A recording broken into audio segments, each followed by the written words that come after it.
Hey, what's going on, YouTube? Welcome back to another edition of Lisa Renee TV. If you have not yet subscribed to my channel, please hit the subscribe button. And if you like the video, of course, hit the thumbs up button below. And of course, share this video on all your social media networks, of course. That is a must. Okay, welcome back to the channel, you guys. I miss you guys. How's everybody doing? I hope everybody had a fantastic Valentine's Day. I hope you guys are doing great. I had a good Valentine's Day myself.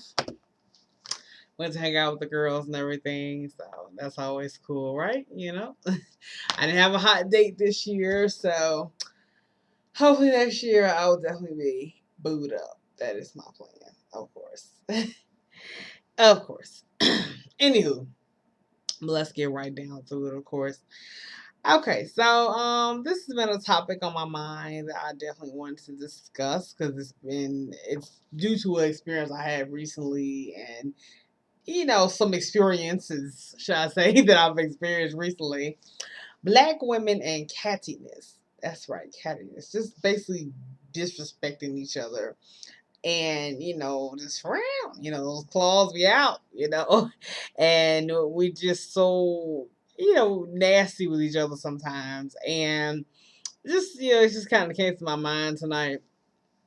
And I just feel like, why does life with us, as far as like trying to make friends and even when we become acquaintances, and whether it's an office place, it could be church, it could be a party, it doesn't matter where it is. It seems like it always has to play out like some kind of weird scene from Love and Hip Hop Atlanta, you know, and it's a little sickening sometimes, or scene from Basketball Wives. And it's funny because these shows are very popular, right? These are popular reality shows that everybody watches, everybody and their mom wants to talk about all the time. And then it's like, we have the nerve, the audacity to sit up and talk about how, oh my God, these shows make us as black women look so bad. I don't like these shows. They make us look horrible. Oh, they represent us in a bad way as a black community or as black women. And I don't like these shows and what they represent. And the women on there, just all the behavior is atrocious and things of that nature. You want to sit there and talk about how they act, but it's like, well, don't you do that on a daily basis though? It's like, I mean, don't sit up there and talk about what they do, and you do the same thing or similar to it all the time. It's like the way they act, their behavior is similar, simulating real life is what it is. Even though a lot of that stuff is overacting, a lot of drama, editing, mess, scripted. We already know because reality shows they have to just make it interesting for you. So a lot of that stuff is overly done and may not even be real. However, in real life, we do know that black women do have this thing with each other, and we've been that way for years. With just being really, just overly dramatic with each other and just really nasty and catty. Just kind of going out of the way to be mean to each other for no reason, even if we don't even know each other. It's not even, you may not even be really well associated or acquainted with another female, but you just see her, and we may see a chick, and we don't like the way she looks. We feel like, oh, she's prettier than me. She's thicker than me. Oh, the guys like her. And it's usually because of men. Like men, I think one of the reasons we are this way with each other is I think men do play a big part. And not saying it's all their fault, of course not. But I think we give our power to them. And I was reading an article online, and I'll post the article below on, I think, brownsister.com. It actually was posted like, I think, a year or so ago, like back in 2013, but it's still very relevant today. It made a lot of sense. So a lot of the points it made up, like, we do unknowingly give our power to men by falling into the mental traps that they kind of put out, and these ideas as far as like their standards on what is beautiful, what is sexy, what's attractive physically, and we kind of fall into that, by, we listen to them like, oh, well, men said, oh, we like thick women, oh, we like women who are light skinned, and then all of a sudden you roll your eyes at every light skinned girl you see, or every time you see a thick woman, you like, oh, that fat bitch, I don't like her anyway, oh, she's fat anyway, like, oh my God, who does she think she is? You see what I mean? Yeah, you fall into these traps instead of, as women, coming together and us deciding what we think is beautiful and what we think is pretty, and uplifting our own beauty types and beauty standards and our own body types and how we look, booty or no booty or whatever, whatever the case may be. Like we need to, light skin or no dark, no light, no light skin or no light skin. It doesn't matter what you light, dark, in between, whatever.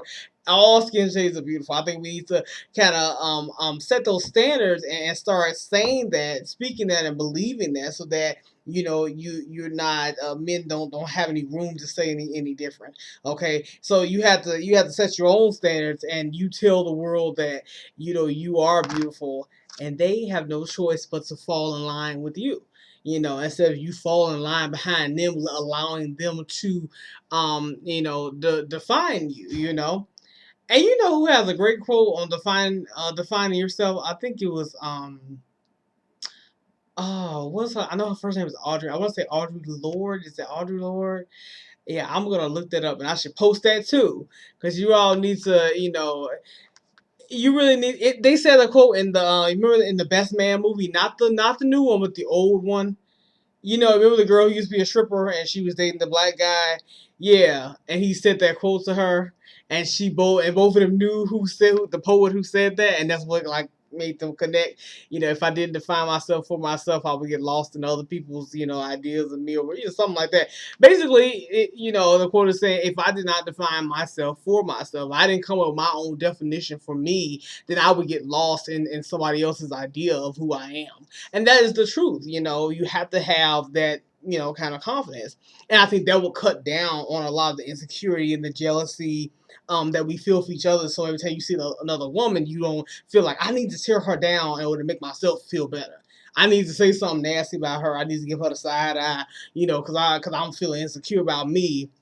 I don't like who I am, so I'm gonna look at her and roll my eyes and smack my lips and look at her up and down and say some about her, because that's going, I'm not gonna get that, but yeah, and make her feel like crap, because that makes me feel like I'm somebody. That makes me feel beautiful because I told her she's ugly, or I told everybody she's ugly, and I'm like, so that makes you feel better because you said I was ugly. You said I was wrong with me. So to make yourself feel good about your body, you said I'm fat, or too skinny, or whatever the case may be.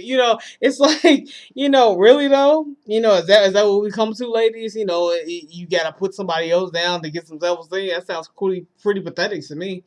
I think you need to work on that. I mean, that's really, you sound like you need help. That's not really cool.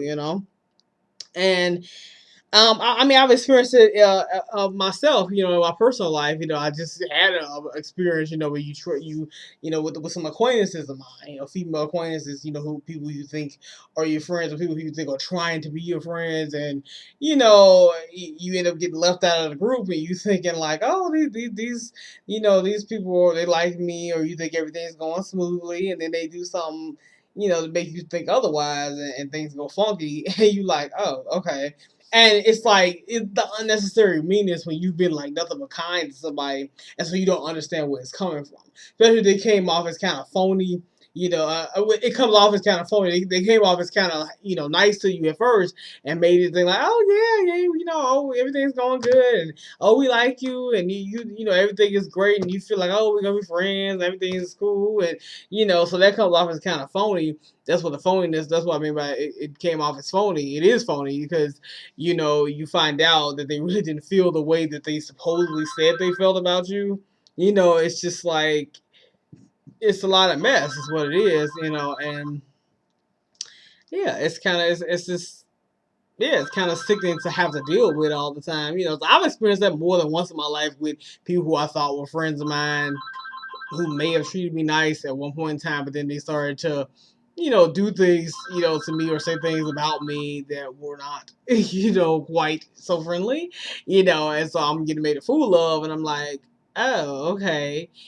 By these chicks who's supposed to be your friend, but they have ulterior motives. That's another thing. You end up getting in good with a woman, and you think, oh, we're gonna be friends, and no, she's so cool and nice, and then you kind of end up left holding the bag there. You just end up looking silly, in the end, and it's all at your expense, and they're all laughing at your expense, because it was all designed that way, because they felt like, this, I'm getting power, from her. I'm feeling good about me because I made her look, like an idiot. And I'm like, okay, really? Like, so you feel good about yourself now? Because you feel like you got something off of me, oh, she's stupid. I'm like, no, you're stupid. Like, you can go to hell, by the way. So but yeah, it happens. I've told you all in previous videos, if you watched my coworker videos, if you actually watched it, go back and watch it if you never watched it. I've told you my experiences with, women that work, like the haters, and like, yeah, yeah, I've gotten the eye roll, and the side eye, and I'm like, okay, do I know you? And I'm like, I swear I don't know you, man. I don't know you, who you are, how you doing. I don't know you. And they just look at me like I'm crazy, and I'm like, who is that woman? Like, oh, who is this chick? But yeah, it happens. And so I don't know. I'm just a little tired of it. I just want to get on here and kind of vent a little bit and just kind of talk about the issue. I think it is a heavy issue. It's kind of been going on for so long. Yeah, I just definitely had to. I always got to get on and say my little 2 cents about it and talk about my my personal experiences. But yeah, they'll definitely stop letting men define us. I mean, that's been happening since we were little. I remember when I got into an argument with some girl I didn't like. I was a little girl.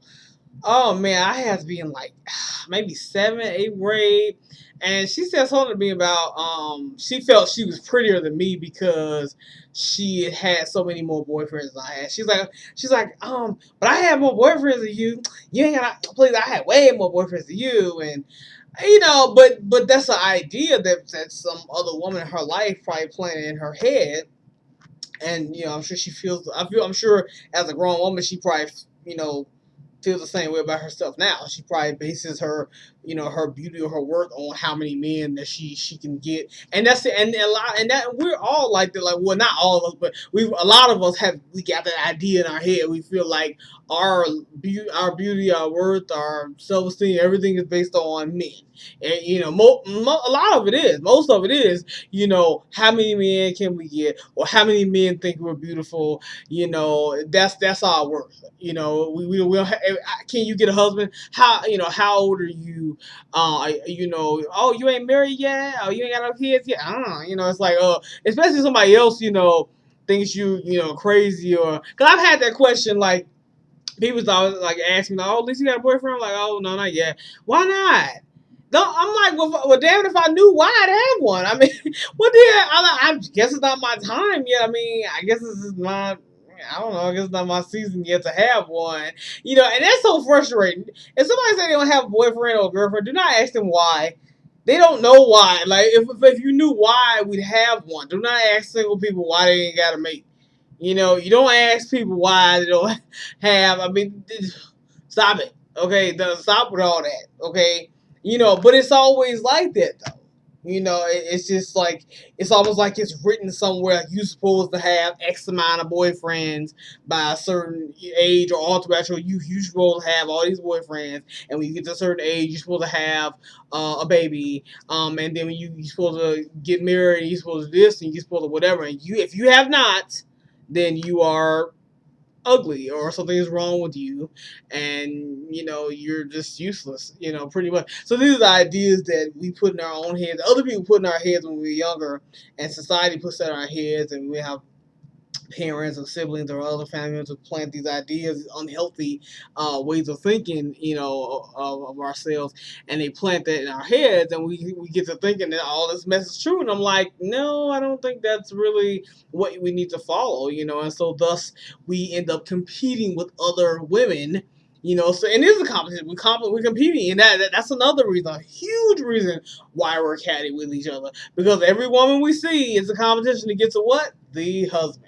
We feel like we have to tear her all the way down, because we like, nothing will stand in the way of my goal, and my goal is my husband. You will not stand in the way of that family I'm supposed to have when I'm 25, and my biological clock is ticking or whatever, and you ain't gonna stand in the way of this heifer, and so I'm gonna side eye you to death. I'm gonna talk about you. I'm gonna do whatever I gotta do, to make sure your ass don't get into the altar before I do.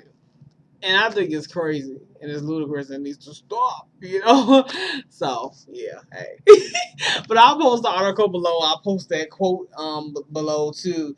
So, or either I'll try to put it in the video somewhere. So yeah. Yeah, but anyway, you all enjoy this video and share it and everything, and you know what you gotta do. You know what you're supposed to do. You know what you're supposed to do. And I will holler at y'all next week when I post the next video if I don't get it here before then. But yeah. All right, my loves. Y'all have a good night now. Bye.